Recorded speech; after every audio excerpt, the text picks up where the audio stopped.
Trying to recover from a broken down heart. It's so hard starting over, fighting your way in the dark. Memories of you haunt me every second of the day. They keep yelling at me in the silence they portray. Screaming in the night, wakes me up from my sleep. My eyes are soaking wet from all the tears that I weep. When you coming home is a question on my mind, but you never answer me, ignoring me. Let's show out today. We play division games. All these matter, man. What you want your legacy to be? This is gonna start today, bro. It all starts with the NFC North. He's hit, he's stacked, and there is your dagger. If we get the job done, go 1-0 in the North is the start we wanted right there. To the end zone, touchdown! Every win matters. It's going to be competitive as hell, and we're on the right path. Yes.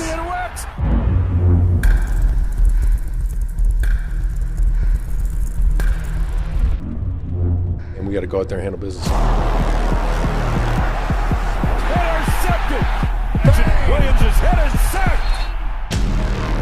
Jacobs up the middle, blasting in the 5, to the end zone, he's in! Touchdown!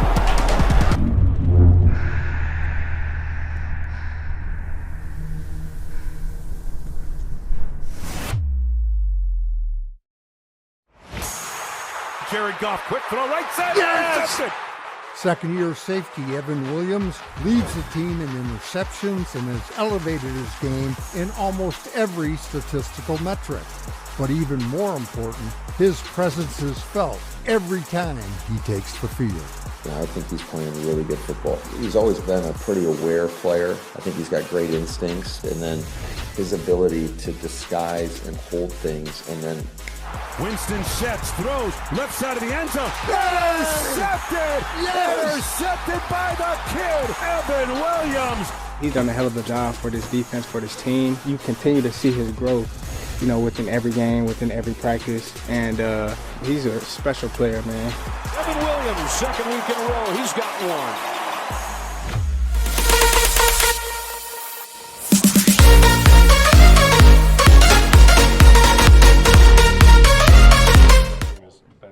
Efficient these past 3 weeks? I don't know. I feel like we all just been straining a little harder. Been running hard. All the backs been running hard. Kind of just, it gets colder in the season. People don't want to, hit you as much. That's usually how it goes. Is the stud running back feeling healthier? I feel pretty good. Josh, we were talking about, whether you should or shouldn't play against the Vikings a couple weeks ago, and as it turns out now, you'll have one game in basically a month, right? Because you barely had the New York game. How much did that just help? I mean, how much fresher do you feel looking back at it now? I want to say I feel just extremely fresher. This game is it's so physical, and then when you have the type of injury I did and getting hit by multiple people all the time, it's like it's gonna still kind of be there. It's just a thing that come with it. It's really just about kind of balancing it out and still trying to be effective, really. Is that knee thigh feeling much better at this point? It's kind of the same, honestly. I mean, it feels good. Don't get me wrong. I can run a lot better than I could that week, but I'm not gonna say it's gone. It's still there, but it's a part of it. I feel like the O-line is really kind of moving guys these past couple weeks. For sure. Like I said, it seems like guys straining a lot harder. We feel like the concepts that we've been putting together, and in the run game has made it a lot easier for a lot of guys, and we've been kind of just reaping the benefits of it. As someone who's been such a big component of what Marshawn Lloyd can provide for this team, but obviously with the injuries derailing a good part of the first 2 seasons, just how cool is it for you to see him back out there and what he can bring? Yeah, I know it's been big, especially for Marshawn, just being out on the field. I was trying to tell him, I'm like, man, don't come in and practice and just hit it 100%. Kind of find your rhythm a little bit and then progressively, run and be who you are. But I know for him, man, he hasn't played football in a long time, and I know he's eager and hungry to get back out there.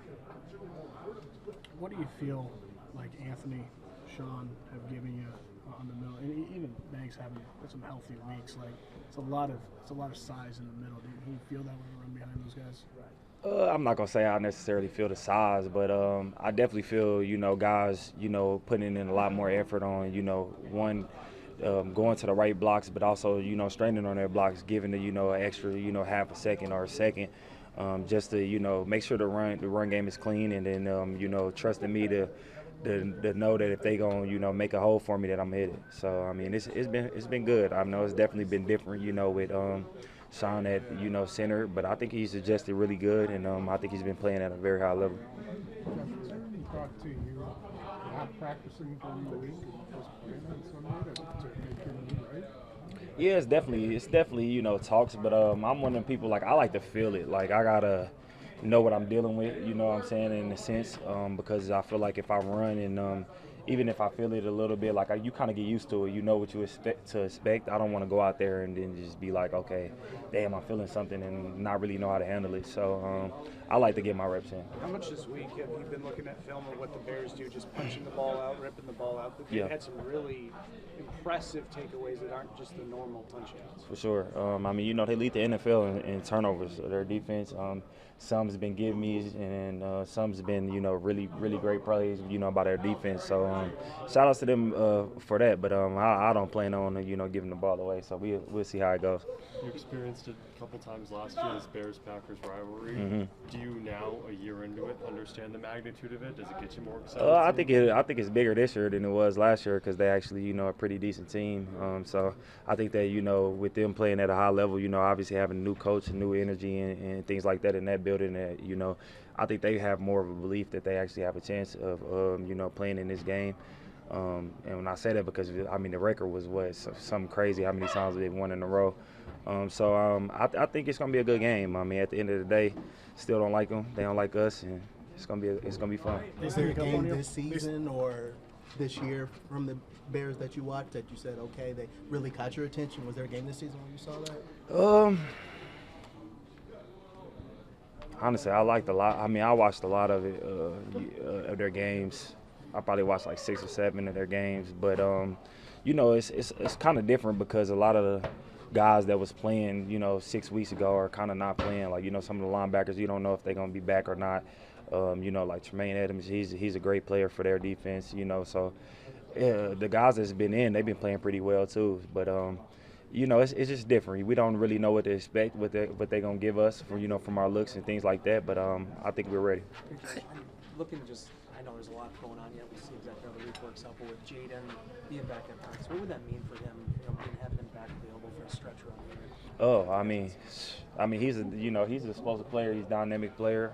He's a guy that a lot of people in this locker room respect. He brings the certain type of energy and a mentality to their receiver room, but not only to that receiver room, to to the offense.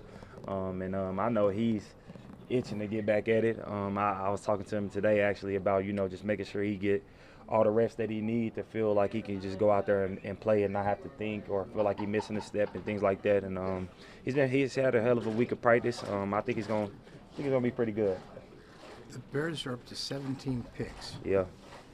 What are they doing differently that you can see as a defense in the last month or two from the team that you faced last year? I think it's a lot of it is on, I feel like making the right protections. They sending some blitzes and, the quarterback is getting the ball out of his hands earlier than what he wants.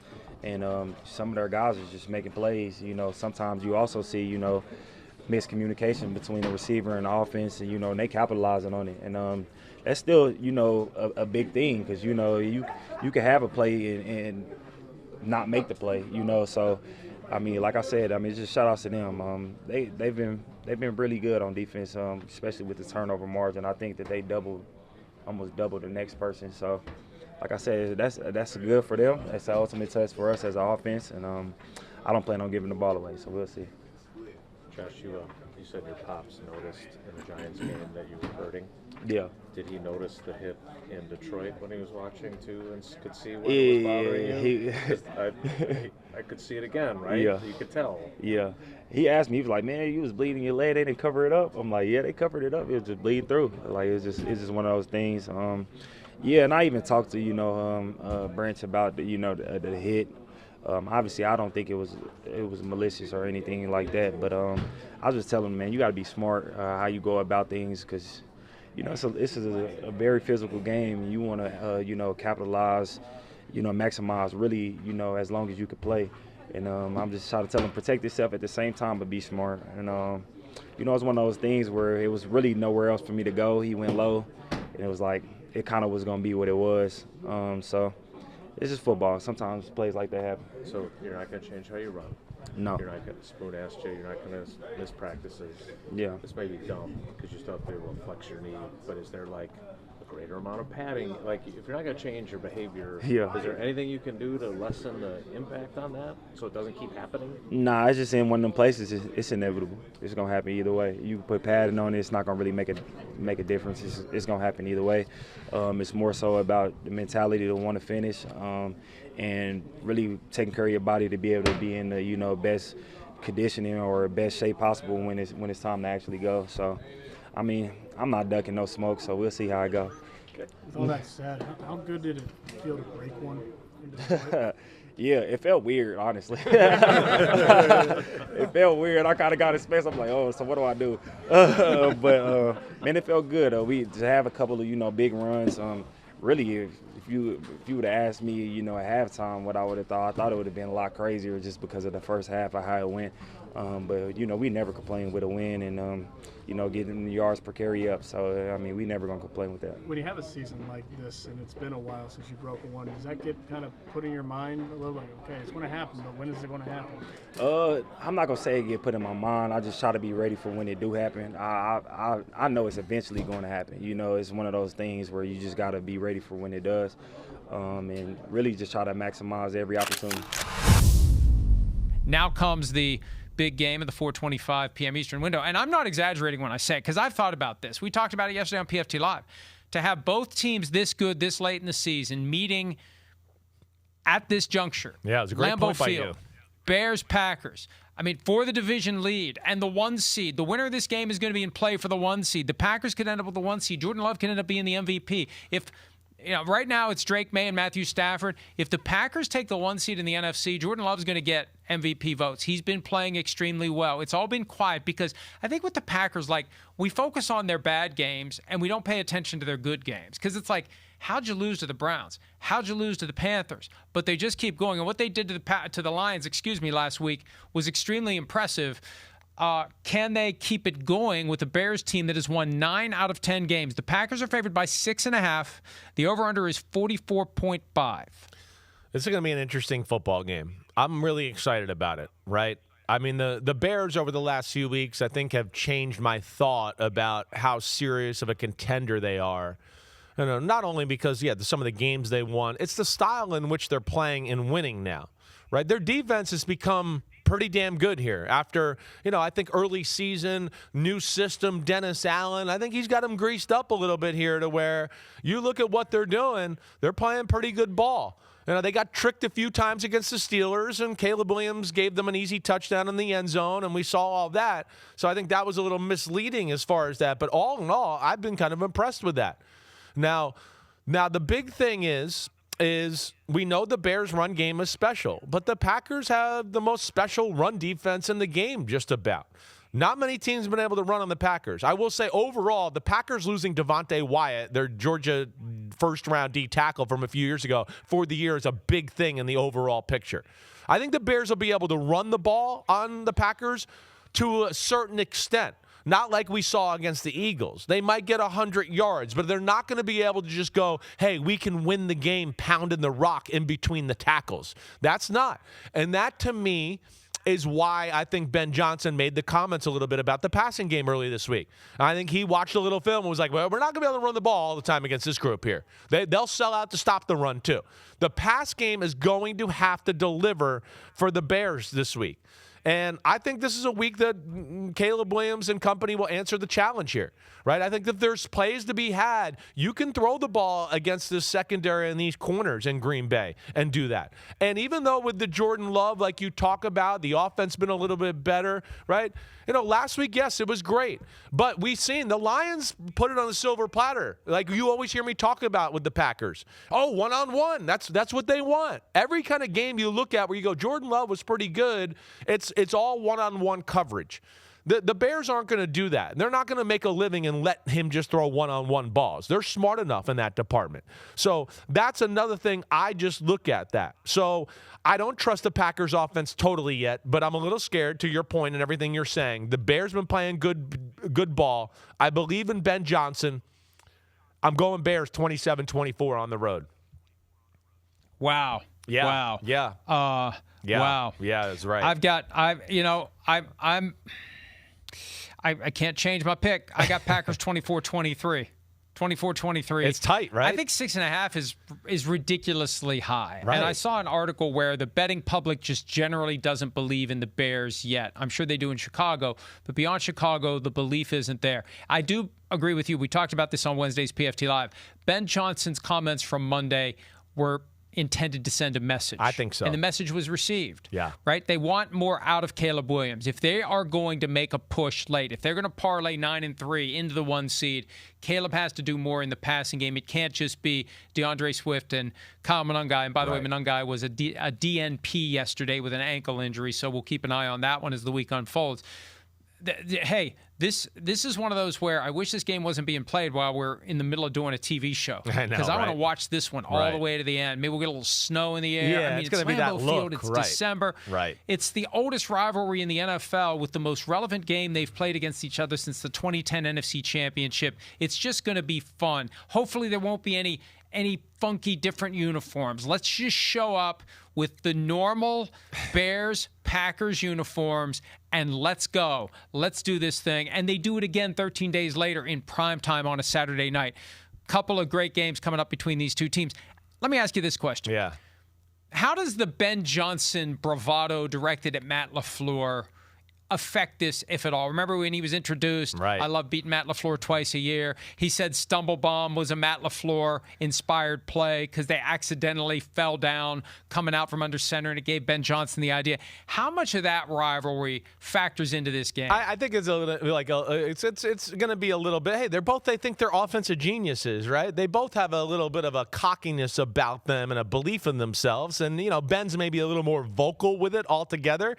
But I have a little relationship with Matt LaFleur through the years and working with Shanahan and all that. I asked him about it specifically. And when we were at the owners' meetings, you were there because I was like, that was fresh off of Ben Johnson and him saying some of the stuff, right? So I was like, oh, hey, Ben Johnson taking some shots at you. You guys are pretty good friends. Like, I thought he was going to be like, yeah, we're actually, and he was like, no, I actually don't even really know him all that well. So that was what was awesome too. And I don't think he'd have any problem with me sharing that with him. But I think Ben just embraces the rivalry. And I think Matt LaFleur knows as well. And I think it'll be, personal, but professionally personal, right? I don't think it's like that. I think both respect each other and know they're somewhat offensive geniuses. And they just want to be the head offensive genius in their division, and I think that's kind of where it stops right there. It is amazing to think these two teams founded on pounding defense and running the ball are coached by a couple of offensive geniuses, and who knows, maybe it'll be a trick play from the Packers. Hey, look, the Packers stole that game in Detroit by going for it on 4th down, and they didn't have that same reputation. It was a surprise. Going for it on 4th and short from just outside the 20 and thrown to the end zone. I mean, they went for it. They did. It'll be interesting to see which coach is more likely to go for it on Sunday, but that should be a great game. Welcome again to our Stacey Dales with me, Tom Pelissero. Stacey, we know that Ben Johnson loves to run the football. The Packers have one of the top defenses in the NFL.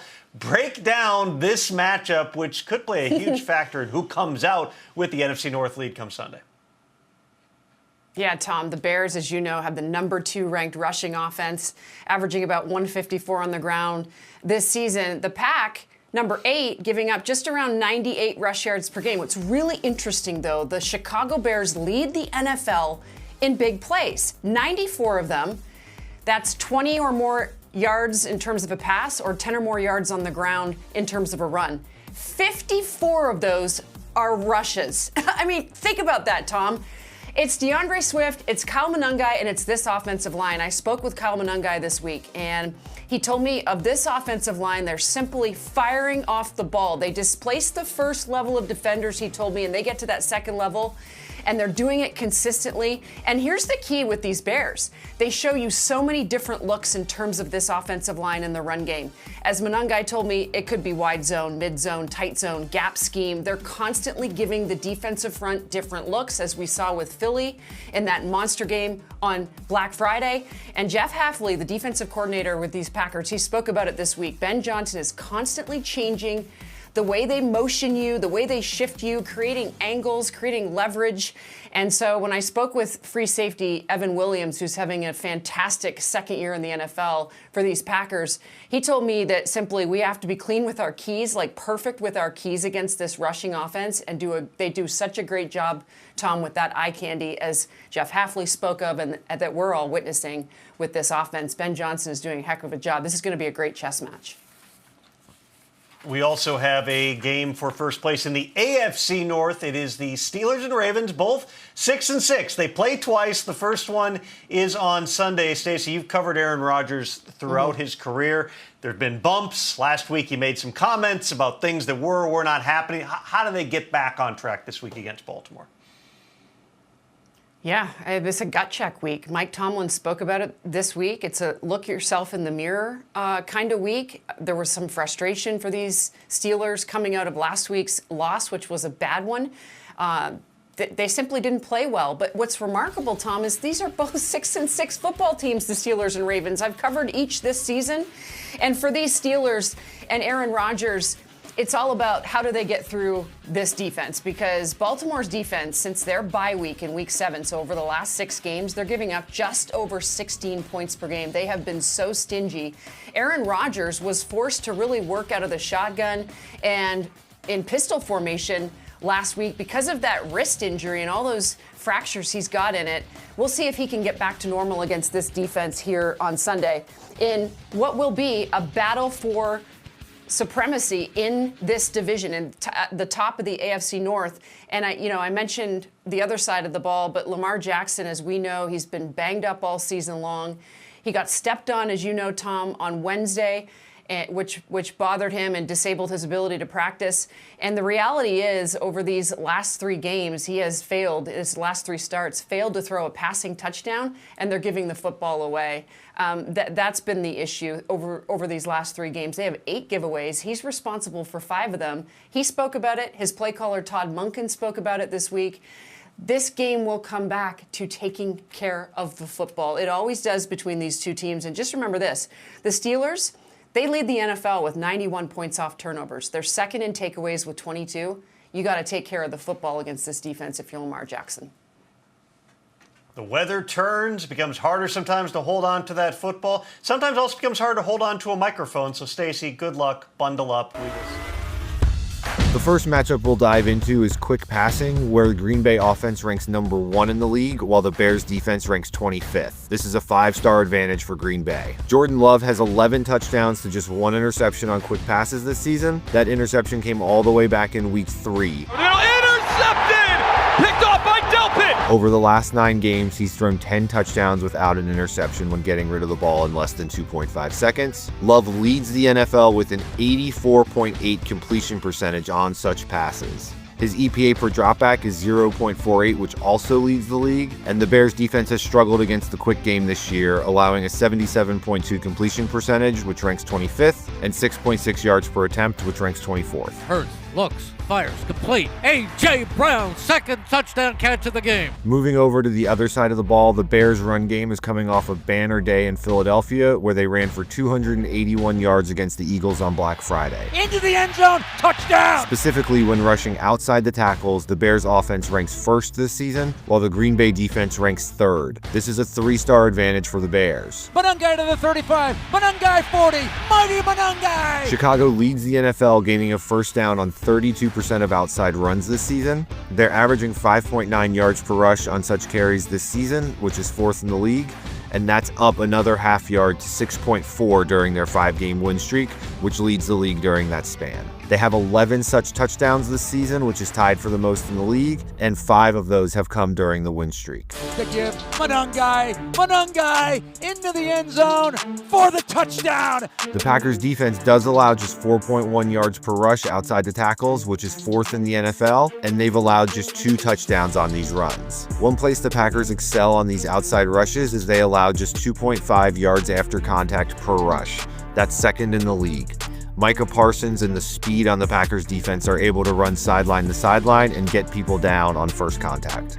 Mason hit in the backfield first by Colby Wooden and then brought down with Micah Parsons helping out.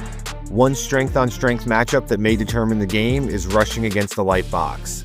The Bears' offense leads the league in this area, as does the Green Bay defense. There's no advantage here. Chicago leads the NFL with a 56.4 success rate against the light box and are 2nd in the league, averaging 7.1 yards per rush. Drilling it down to the player level, Kyle Monangai ranks 2nd in the league at that same 7.1 yards per rush number, and DeAndre Swift is 4th at 6.3. Both running backs have excelled in this area. Breaks a tackle, picks up 19 after the 39.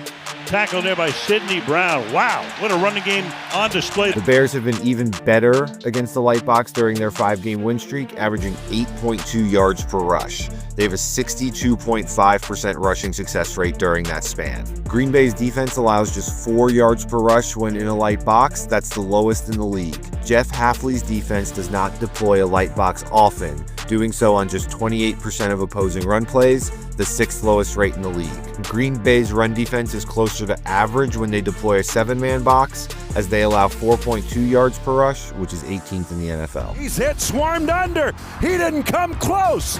Oh, the Packers well prepared up front. For more matchup advantages on this and every Week 14 game, visit NFL Pro as part of NFL Plus Premium. A new chapter in the NFL's oldest rivalry, Packers and Bears. Time for final thoughts.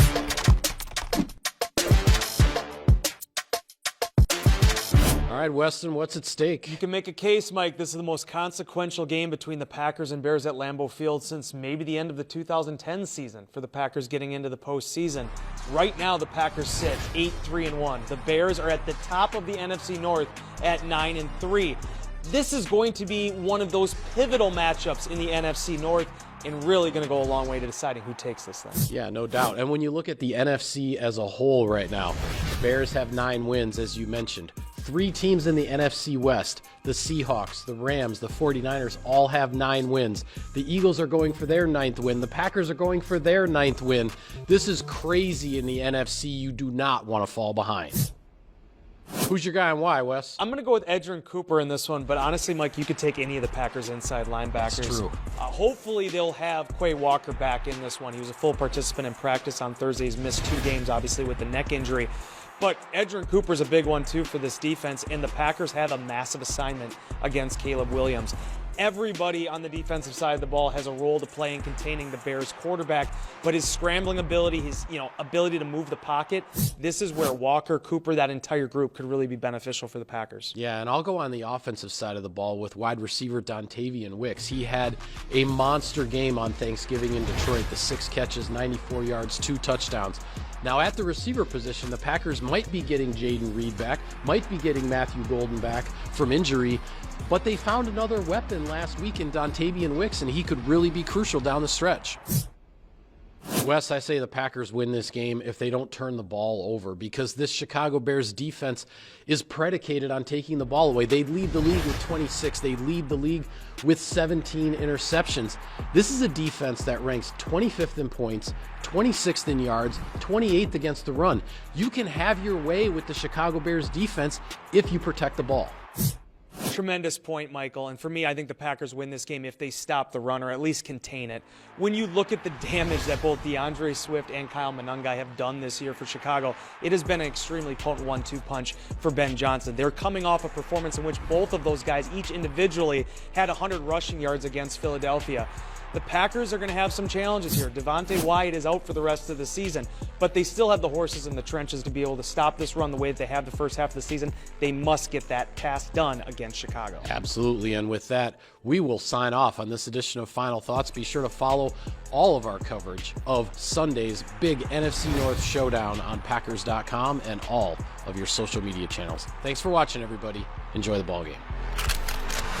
Place in the NFC North is on the line, heck, might be more than that, between the most storied rivalry in the NFL, Green Bay at home on a 3-game win streak ahead of this monster interdivision showdown. Pressure in his face, throws, it is caught! First down, Packers, and that will do it. They welcome the Chicago Bears, the NFC's #1 seed Chicago Bears to town, who are in the driver's seat all of a sudden on a 5-game win streak, winners of 9 of their last 10.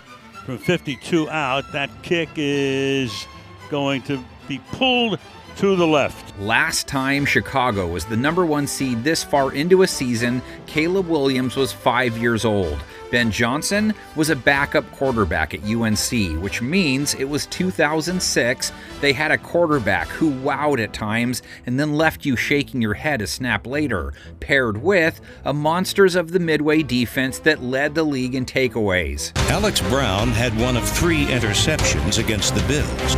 Ricky Manning Jr. had 2 against the Seahawks and nearly scored. Sound familiar? Caleb hopefully more sexy than Rexy in the end. Bears 2025 defense, #1 in takeaways, just got done facing a team with the fewest turnovers all year, and a guy who only had 1 INT all year, and now they face a guy who only has 3, to a team that can now boast it has the fewest turnovers. Packers saw it though. Chicago took the ball away from the Eagles twice. Throwing deep downfield and into traffic, and that is picked. And picked off the previously 1 INT Jalen Hurts. Safety Kevin Byard with his league-leading 6th pick held Hurts to an 84 rate under 7 yards per attempt. And there's Byard, who's got as good a range and instincts as any guy in center field. Now on to Jordan Love. Hasn't been picked off in his last 4, and he comes off one of his best games of 2025. 4 touchdowns, over 230 yards, a rate over 120. Looking, floating for the corner. Wicks, he is! Love fueled Green Bay's offense to 31 points, have only really shorted out 3 times this season, 23-plus points in 9 of 12 contests. Wicks makes a catch, lunging, he's in! #2 for Wicks. Love didn't take a sack on 30 pass attempts versus the Lions, 0 to 2 sacks taken in 8 of his last 9 games. Bears pass rush didn't reach Hurts once, only hit him once, don't have many bags on the season, so you wouldn't think it would tilt things. Bears DBs gave up over 130 yards and 2 touchdowns to A.J. Brown. Going deep for Brown, touchdown!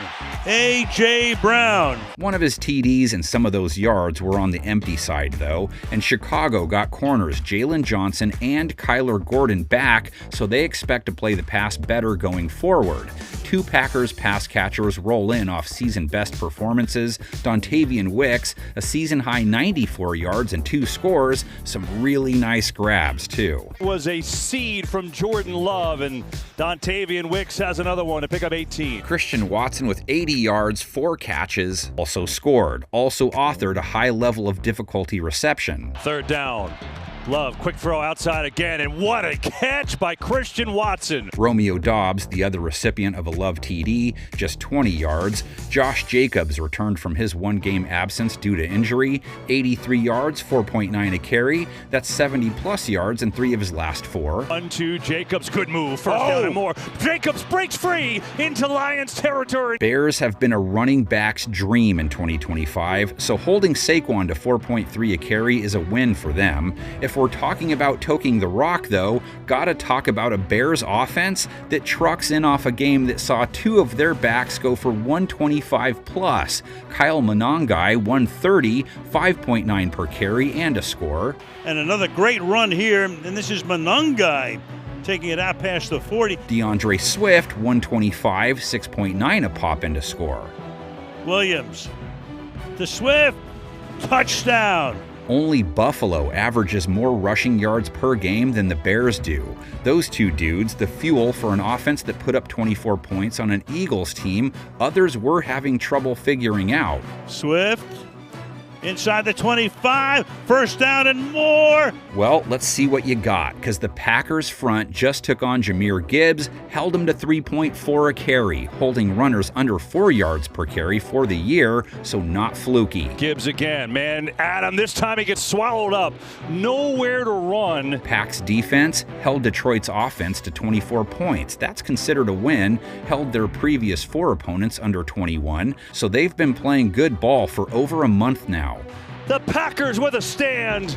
Back-to-back stuffs of Gibbs. Tied to their recent defensive surge, Micah Parsons bagged up Jared Goff 2.5 times. Pat got to him 3 times total. Nice pressure rate, too. Almost half of his dropbacks. Parsons has a 3-game sack streak, totaling 6 bags. Take it. Look out! Goff is smoke. Guess who? Micah Parsons. Caleb Williams does get a Green Bay secondary that gave up over 230 yards to Goff, 2 touchdowns, didn't pick him off, gave up a 132 rating to him. Goff can't find anyone else. Throws, and it's caught for a touchdown. Could have been worse, too. Save Detroit's pass catchers dropped a few big passes. Jamison Williams, one of those pass catchers, and they still gave up a touchdown and over 100 yards to him. Their play versus Goff, not on par with how they've played quarterbacks overall, and now they take on Caleb, who put some nice English on a key TD throw to Cole Kmet last week. Pulling, throwing, open, touchdown, Cole Kmet into the end zone. Pointing that out because my mom said if you don't have anything nice to say, don't say anything at all. So I won't mention he went 17 for 36, or that he had a 56 rate game, or that he's completed under 60% of his throws in 8 of his last 9, or that some stormtroopers have an easier time hitting their targets. He leads the NFL in off-target throws, a bad pick versus Philadelphia. And then it's picked off! Intercepted to the 35-yard line, Jalix Hunt. Cole Kmet, DJ Moore, Rome Odunze, Colston Loveland, Luther Burden, all with less than 40 yards versus Philadelphia. It should be fun to see Caleb try to get away from Micah, though. Williams took 2 sacks to the Eagles, but every game he should take more, save his amazing escapability. Backing up. On the move, he is going to keep it and get the first down. These two teams have had a thing for each other since 1921. Man, wish we could see the film on those early games. Here's the scores from their 1931 and 1932 seasons. 7-0, 6-2, 7-6, 0-0, 2-0, 9-0. They checked off multiple scoregami boxes. 210 games played in the series, only 1 playoff matchup, 2010 conference championship, the infamous Caleb Haney game. NFC Championship game, historic meeting between the NFL's 2 oldest rivals, the Chicago Bears, the Green Bay Packers. On the road to Dallas, baby. Mark my words. Let's go. Let's go.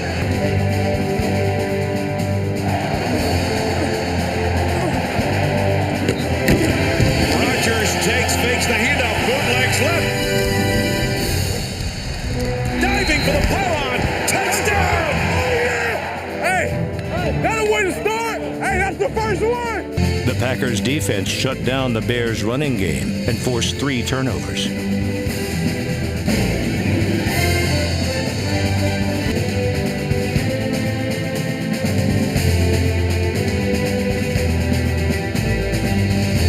Opportunity is knocking for the Packer defense. Press coverage snap to Haney, throws it over the middle. Intercepted! B.J. Raji! B.J. Raji in the end zone for the touchdown! Looking around in the pocket, throws it over the middle. Intercepted! Intercepted by Shields, and there it is! It is Green Bay all the way to Super Bowl 45! Oh my God! We go to Dallas, let's go! There was just 1 game left.